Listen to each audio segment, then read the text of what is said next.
Salut à tous, c'est Rebecca. J'espère que tu vas bien, que tout se passe bien chez toi. En tout cas, sache qu'on ne t'oublie pas. Et c'est pour ça qu'on a décidé d'enregistrer des petites écoles du dimanche. Alors, ça sera pas comme en vrai, on ne pourra pas chanter ensemble, mais tu peux quand même chanter. Et puis, j'avais à cœur de te partager cette petite histoire que j'avais préparée pour vous. Et malheureusement, c'était le premier dimanche où l'église était fermée. Mais je vous la transmets quand même à travers cette vidéo. Et surtout, n'hésite pas si tu veux m'envoyer un message ou autre, ou même me téléphoner, tu peux, je suis disponible. Si tu demandes à tes parents, ils devraient avoir mon numéro.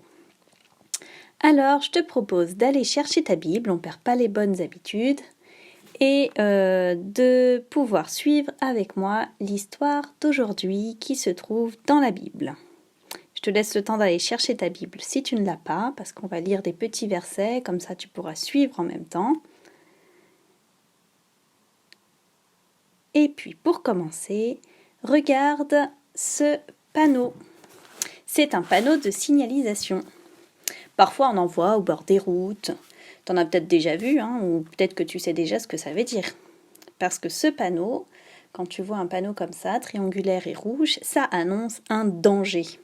Ça veut dire qu'il y a quelque chose qui va se passer sur la route et que juste après, il peut y avoir un grave danger. Par exemple, des pierres qui risquent de tomber, ou que la route va être le long d'une falaise, ou qu'il y a autre chose qui peut donc justement amener un danger. Et si on ne tient pas compte de ce panneau, si on roule trop vite ou qu'on ne fait pas attention, on pourrait avoir un accident grave.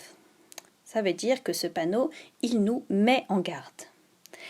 Et la Bible, elle raconte qu'il y a très très longtemps, justement, tous ceux qui vivaient sur terre couraient un très grand danger.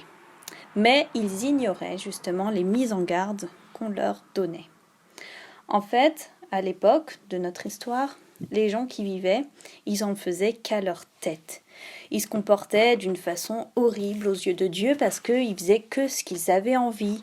Ils disaient ce qu'ils avaient envie. Ils n'écoutaient pas Dieu. Et ils ne faisaient pas du tout attention aux conséquences de ce qu'ils faisaient. Ça veut dire qu'ils désobéissaient à Dieu et ils ne se rendaient pas compte, ou ils n'avaient pas envie de se rendre compte, que tout ce qu'ils faisaient, tout le mal qu'ils faisaient, ça allait avoir des conséquences. Ça veut dire que ça allait leur apporter des problèmes plus tard. Et tellement qu'ils étaient mauvais, que Dieu, un jour en regardant la terre, a dit, tu peux lire avec moi dans Genèse 6, verset 6. Donc Genèse 6, verset 6. Mets sur pause si tu n'as pas eu le temps de trouver. Dieu a regardé la terre et c'est écrit dans Genèse 6, verset 6. L'Éternel regretta d'avoir fait l'homme sur la terre et eut le cœur peiné. Imagine-toi un peu. Dieu regrette d'avoir créé les hommes sur terre. Pourtant, il avait mis tout son cœur à créer les hommes. Souviens-toi, on avait appris tout ce qu'il avait créé. Il avait préparé toute la terre.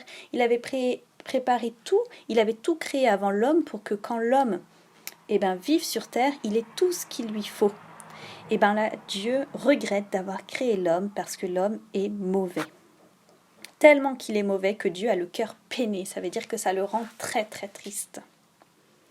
Mais, heureusement, il y a une exception. Il y a une personne sur terre qui, justement, ne lui donne pas cette peine-là. C'est Noé. Noé, c'est l'arrière-petit-fils d'Enoch. Peut-être que tu te souviens que Claire, il y a quelques semaines, t'a raconté l'histoire d'Enoch, ce monsieur qui marchait avec Dieu, qui a marché avec Dieu pendant toute sa vie et qui a été un bon témoignage pendant toute sa vie. Noé, c'est son arrière-petit-fils. Et la Bible, elle dit que Noé aimait Dieu et que comme Enoch, il marchait avec Dieu. Ça veut dire qu'il lui obéissait, il suivait les lois de Dieu. Alors si aujourd'hui Dieu regardait la terre, qu'est-ce qu'il dirait de moi ? C'est une question que je me suis posée. Qu'est-ce qu'il dirait de toi ? Dieu, tu sais, il ne peut pas supporter les gens qui font le mal parce qu'il est pur, parce qu'il est saint. Ça veut dire qu'il ne supporte pas le péché. Il ne peut pas dire c'est pas grave, oh quelqu'un me désobéit. Non, Dieu, comme il est pur, comme il est saint, il ne peut pas du tout accepter le péché. Il ne peut pas être ami avec quelqu'un qui a fait un péché. Même un seul, figure-toi, que c'est impossible pour Dieu. Donc, Dieu, justement, il va prévenir Noé. Tu peux regarder dans Genèse 6, le verset 7. L'Éternel dit, « J'exterminerai de la surface de la terre l'homme que j'ai créé. » Donc Dieu a décidé de détruire l'homme qu'il a créé, tellement qu'il est triste que l'homme fasse le mal, que ceux qu'il a créés, ça soit devenu des personnes mauvaises. Et bien Dieu décide d'exterminer les hommes. Exterminer, tu vois, ça veut dire détruire vraiment. Et Dieu, il prévient Noé et il lui dit, donc je ne veux plus que l'homme vive, mais toi, par contre, j'ai trouvé une solution pour toi. Et Dieu explique à Noé qu'il veut qu'il construise un énorme bateau qui s'appelle une arche pour justement les gens qui décident d'obéir à Dieu, qui veulent bien suivre sa loi. Mais que tous les autres, ils vont être exterminés, ils ne pourront plus vivre. Alors Dieu, il a prévu cette solution pour Noé, et il a tellement tout prévu qu'il dit même à Noé comment construire ce bateau. Il lui dit, tu peux regarder, c'est au verset 14, toujours du chapitre 6 de Genèse, tu peux lire avec moi le verset 14. Il lui dit, « Fais-toi un bateau avec des arbres résineux. Tu disposeras cette arche en compartiments et tu l'enduiras de poids dedans et dehors. » Donc Dieu dit à Noé, « Prends des arbres résineux. » Des arbres résineux, c'est des arbres qui ont de la résine, donc comme le pin, le sapin, etc. Tu vois, ceux qui ont des sèves. De la sève, pardon. Donc Dieu dit qu'il faut prendre des arbres comme ça et que dans cette arche, il doit y avoir des compartiments. Ça veut dire comme des pièces différentes, tu vois, pour mettre plusieurs personnes ou plusieurs animaux. Et puis, il dit aussi à Noé qu'il va devoir peindre cette arche dedans et dehors d'un espèce de poids. Le poids, c'est un peu comme du goudron. C'est une sorte de goudron qui rendait l'arche imperméable. Et pourquoi l'arche devait être imperméable? Parce que justement, il allait y avoir un déluge. Donc Dieu allait faire venir énormément d'eau. Et pour pas que l'eau rentre dans cette arche, transperce cette arche et fasse couler l'arche, il fallait qu'elle soit imperméable. Donc Dieu dit à Noé comment faire l'arche. Et il lui dit même les dimensions. Regarde au verset 15. Il lui dit, « Voici comment tu la feras. L'arche aura 150 mètres de long, 25 de large et 15 de haut. » Il lui dit exactement la taille que doit avoir l'arche. C'est fou. Donc Dieu, c'est comme s'il expliquait tout le plan de construction à Noé, toute la solution qu'il avait prévue pour lui. Et Dieu fait comme une sorte d'alliance avec Noé pour lui dire que lui et tous ceux de sa famille qui croiront en lui, ils seront sauvés grâce à cette arche, justement. Alors, certainement que Noé s'est mis au travail, qu'il a commencé à construire cette arche. Et peut-être que aussi Noé a mis en garde les autres personnes qui vivaient à son époque. Tu vois, peut-être c'est comme si... Alors, il leur a pas montré le panneau de danger, mais il leur a peut-être dit, attention, vous savez, Dieu regrette de vous avoir fait. Vous savez, Dieu va faire venir un énorme danger, il faut que vous lui demandiez pardon, etc. Certainement, parce qu'il y a un verset dans la Bible qui dit que Noé était un prédicateur de justice. Ça veut dire qu'il disait ce qui était juste. Il disait ce que Dieu voulait, ce que Dieu considérait comme bien et mal. Donc Noé a certainement mis en garde les autres qui vivaient à son époque. Sauf que la Bible, elle dit aussi qu'il n'y a pas grand monde qui l'a écouté. Les seuls qui l'ont écouté, c'est sa femme, ses 3 fils et les femmes de ses fils. Donc seulement sa famille. Donc seulement 8 personnes. Mais que les autres, ils n'ont pas tenu compte du danger qu'ils couraient. Et c'est comme si on leur avait montré ce panneau de danger, mais qu'ils n'en avaient pas fait attention. Et toi, qu'est-ce que tu aurais fait? Si on t'avait dit ça, qu'est-ce que tu aurais fait? Ou si aujourd'hui, justement, je te préviens que le péché amène toujours à un grand danger, qu'est-ce que tu décides de faire? Aujourd'hui, où est-ce que tu en es? Tu sais, le péché, c'est pas qu'à l'époque de Noé, ça existe encore aujourd'hui. On fait encore des choses mauvaises aujourd'hui, tous. Mais, comme Noé, est-ce que tu cherches à marcher avec Dieu ou est-ce que tu cherches à faire comme tu veux, à dire ce que tu veux, comme les hommes d'autrefois qui vivaient avec Noé. Aujourd'hui, il n'y a pas de déluge qui va arriver. Mais il y a quand même un jugement, il y a quand même un danger. Ça veut dire qu'un jour, tous les péchés qu'on a faits, ils mériteront d'être punis. Et c'est maintenant à nous de savoir ce qu'on décide. Est-ce qu'on décide de marcher avec Dieu, donc qui nous pardonne nos péchés, ou est-ce qu'on décide d'en faire qu'à notre tête et de continuer notre vie comme on veut? Alors Dieu, justement, explique tout ça à Noé, et Noé, il fait tout ce que Dieu lui demande, et il construit cette arche. Ça a certainement pris très très longtemps, même plusieurs années, parce que cette arche, à la fin, elle était plus grande qu'un terrain de foot. Elle faisait 3 étages, donc imagine-toi un immeuble de 3 étages, et elle n'était pas ronde comme on croit ou comme on voit souvent dans l'arche Playmobil, etc. C'était plutôt une arche rectangulaire. Mais dis-toi que c'était une arche immense, immense, immense. Alors imagine-toi les autres qui ont vu Noé construire son arche, un si grand bateau pendant des années, et ils devaient bien rigoler. Ils devaient se dire, mais pourquoi tu construis un si grand bateau? Tu crois vraiment qu'un déluge va arriver sur Terre alors que tout va bien? Certainement qu'ils se sont beaucoup, beaucoup moqués de lui.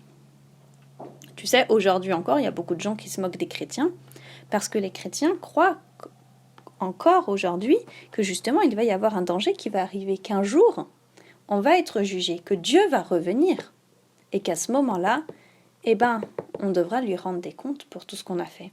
Et aujourd'hui, il y a beaucoup, beaucoup de gens qui se moquent des chrétiens parce qu'ils disent « Non mais tu crois à la fin du monde, arrête, c'est des bêtises, ça n'arrivera jamais. » Et pourtant, Dieu nous demande d'y croire et de vivre déjà maintenant en étant conscient de ce danger, de faire très, très, très attention à tout ça. Alors, une fois que Noé a terminé de construire son bateau, il a fait rentrer dans l'arche des animaux. Ça, tu peux le voir au chapitre 7 de Genèse, dans les versets 1 à 4. On va le lire ensemble. Genèse 7, versets 1 à 4. L'Éternel dit à Noé, « Entre dans l'arche avec toute ta famille, car je t'ai vu comme juste devant moi dans cette génération. Tu prendras avec toi 7 couples de tous les animaux purs, le mâle et sa femelle, une paire des animaux impurs, le mâle et sa femelle, ainsi que 7 couples des oiseaux, mâles et femelles, afin de conserver leurs espèces en vie sur toute la surface de la terre. En effet, encore 7 jours, et je ferai tomber la pluie sur la terre pendant 40 jours et 40 nuits.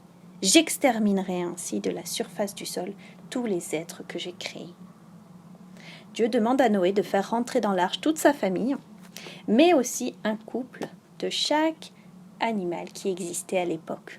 Ça veut dire un mâle et une femelle. Même peut-être des dinosaures, s'ils existaient à l'époque, même des oiseaux. Dieu pense à tout le monde, parce que Dieu veut sauvegarder quand même les animaux qu'il a créés, les espèces qu'il a créées. Et si dans l'arche il y a un couple de chaque type, de chaque espèce justement, ça permettra que les espèces ensuite se reproduisent, qu'ils fassent des bébés, pour qu'à nouveau il y en ait partout sur la terre. Donc, tous les animaux rentrent dans l'arche, et la famille de Noé aussi. Noé, à ce moment-là, il a environ 600 ans. Et la Bible, elle dit qu'une fois qu'ils sont rentrés dans l'arche, pendant 7 jours, il ne se passe rien.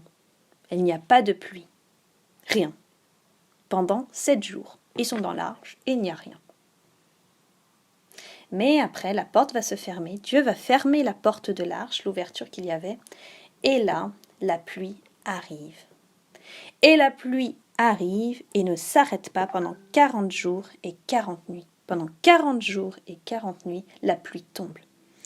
Et la Bible, elle dit que tellement qu'il pleut, c'est comme si l'eau venait du ciel, mais en même temps du sol. Et donc très très vite, à force qu'il pleuve, il y a tellement d'eau que la terre est inondée. C'est pas juste une grosse flaque, C'est la terre est tellement inondée que les montagnes sont recouvertes d'eau. Et au-dessus des montagnes, il y a encore 7 à 8 mètres d'eau. Imagine-toi. Donc tout sur terre est noyé parce que l'eau a rempli la terre, tellement rempli la terre qu'elle a même dépassé les montagnes. Alors à ce moment-là, effectivement, Dieu a exterminé tous les hommes qui ne lui obéissaient pas.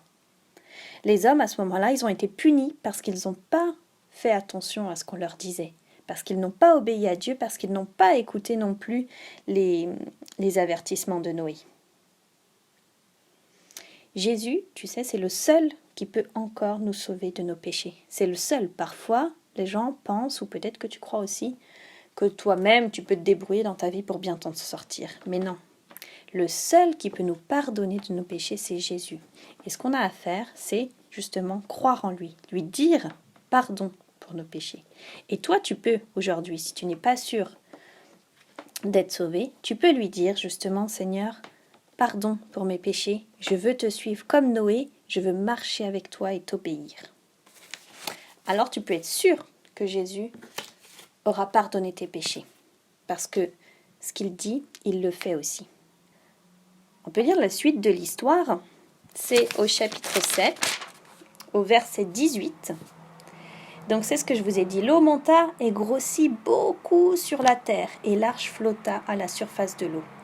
L'eau augmenta de plus en plus, et toutes les hautes montagnes qui sont sous le ciel tout entier furent recouvertes. L'eau monta de 7,5 mètres au-dessus des montagnes, si bien qu'elles furent recouvertes. Tout ce qui vivait sur la terre expira, ça veut dire mourut. Tant les oiseaux que le bétail et les animaux, tout ce qui pullulait sur la terre et tous les hommes. Donc Dieu a accompli ce qu'il avait dit, il a exterminé tous les hommes de la terre. Et la Bible, elle dit que donc il a plu pendant 40 jours et 40 nuits, et qu'ensuite, pendant 150 jours, justement, il n'y a plus eu de pluie, et l'eau, petit à petit, justement, s'est évaporée et s'est en allée. Ça, c'est au chapitre 8. Au chapitre 8, c'est écrit « Dieu se souvint de Noé, de tous les animaux et de tout le bétail qui était avec lui dans l'arche. Il fit passer un vent sur la terre et l'eau se calma. Les sources de l'abîme et les écluses du ciel furent fermées et la pluie ne tomba plus du ciel. L'eau se retira peu à peu de dessus la terre, si bien qu'elle baissa au bout de 150 jours. 150 jours, tu sais, c'est un petit peu comme 4 mois. Noé, il était dans son arche enfermé depuis les 7 jours où il ne s'est rien passé, les 40 jours où il a plu, et là les 4 mois où il a fallu que l'eau redescende. Ça, c'était un sacré confinement. Figure-toi que même si c'était une énorme arche, il était quand même confiné dans son arche pendant très longtemps. Et une fois que l'eau, justement, a disparu de la surface de la terre, donc après ces 4 mois où Dieu a fait venir du vent pour que l'eau s'en aille, l'arche s'est arrêtée sur une montagne qui s'appelle le mont Ararat, qui est entre la Turquie et l'Iran. Et là, l'arche s'est un petit peu stabilisée. Et la Bible, elle dit qu'au bout d'un moment, justement, Noé a fait sortir un corbeau. Le corbeau, c'est un animal très résistant. Et ce corbeau s'est envolé. Il a fait des allers-retours, justement. Et puis, il n'est plus jamais revenu. Mais Noé a ensuite envoyé une colombe. La colombe, c'est un animal beaucoup plus fragile qu'un corbeau. Et la colombe n'a pas trouvé de nid. Donc, elle est revenue vers l'arche, vers Noé. Mais une semaine plus tard, Noé a renvoyé une colombe. Et là, la colombe est revenue avec une petite branche d'olivier. Ça a permis à Noé de savoir qu'il y avait de nouveau de la végétation sur terre, puisqu'il y avait des oliviers. Et une semaine plus tard, Noé a renvoyé une colombe, et cette fois-ci, elle n'est pas revenue. Donc Noé savait que la colombe avait trouvé un endroit où elle pouvait s'installer et faire son nid. 6 mois plus tard, Noé a ouvert l'arche quand Dieu lui a dit, et là, le sol avait séché. Mais Dieu leur a encore demandé d'attendre un petit peu pour sortir. Parce qu'au total, ils sont restés presque 1 an dans l'arche. Imagine-toi, 1 an enfermés dans l'arche avec toutes sortes d'animaux. Ça devait être quelque chose d'incroyable et de pas facile tous les jours.